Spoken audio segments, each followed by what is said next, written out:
did want to give a few minutes for Tim Brown to talk about some of the issues before him. Tim is the chairman of the Public Health Committee, and in that regard, he brings his personal experiences and expertise as an ER doctor to the General Assembly. We're most fortunate to have him as a participant in the process. And Tim, you want to talk for a few minutes, and then I'll go back to the big picture.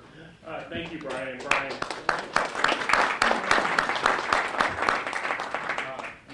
Brian is a friend, and I pleasure to work under his leadership. And I think this year leadership has been different. I'm sure you've all heard some of the changes in the House of Representatives. For the first time in the history of the Indiana General Assembly, Brian Bosma appointed two persons of the opposite party as committee chairman. We have bipartisan, we have Democrat bills moving through the Indiana House, which is a little bit, it's happened before, but to have it happen in the first 2 weeks is much more unusual. And so I think you'll see that continuing to move forward. Brian has instilled into all of us to do the right thing. If it's the right bill, give it a hearing and have the debate and move it forward. In public health, I'm sure you know some of the issues and seen some of the issues talked about on TV. We're talking about the statewide smoking ban.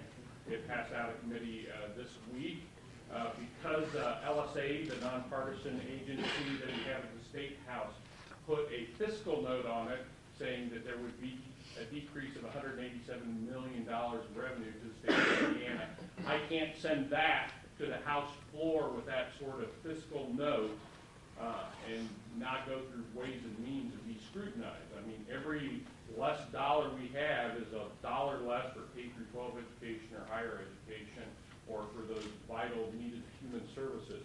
So by doing that, the major portion or almost all portion of the fiscal note was gaming revenue. Both Delaware and Illinois saw decreases in gaming revenue, so they were exempted out. And as I said on the House floor, this bill will be further refined by debate, which is what the healthy process of the debate process, of the legislative process is.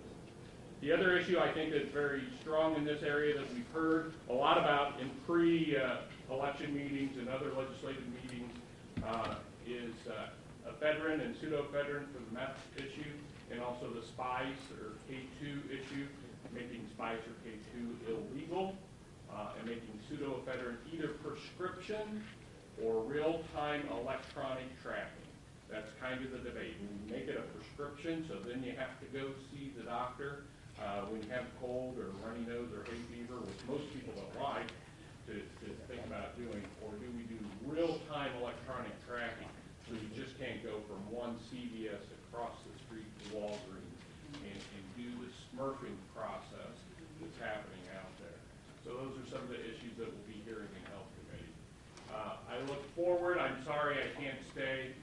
When you try to get a group of us together, there never is a perfect time, and this was not a perfect time for me. I have a commitment that I need to go to. And because of I-65 made it even worse about going.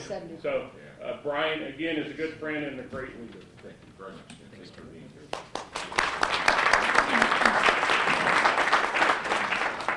One of the interesting parts about serving and having the opportunity to serve in the legislature and giving back to your community that way is the folks who don't understand what the legislature is. We've all had the experience, I'm sure, of someone. Perhaps Randy, you may be new enough, it hasn't happened to you. And Sheila, I'm sure it has to you. People see it and say, why aren't you in Washington, D.C. doing the job you're supposed to be doing? We have a citizen legislature in Indiana, and each of us generally, unless someone is retired, they're gainfully employed elsewhere and give of their service. It really does have the wonderful, it has its pros and its cons. You have teachers voting on budgets. You have lawyers voting on liability issues. You have insurance agents voting on matters having to deal with insurance.